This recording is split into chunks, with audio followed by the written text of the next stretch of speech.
kuilinda nchi hii na mipaka yake, kulinda usalama wa raia na mali zao. Na katika hali hiyo, nguvu inayotumika inaendana na tukio lililopo. Sasa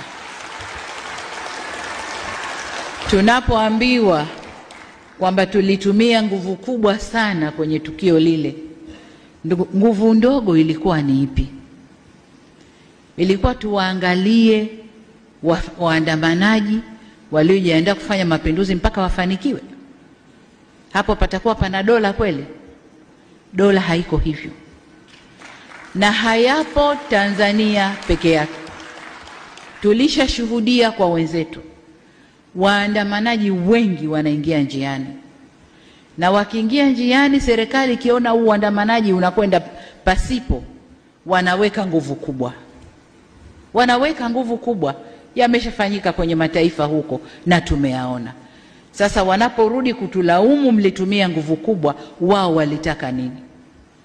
Tujiulize, je, hao ndio wafadhili wa kile kilichofanyika? Walitaka tuangalie ile mobu mpaka ifanikiwe walichowapa fedha, walichowatuma?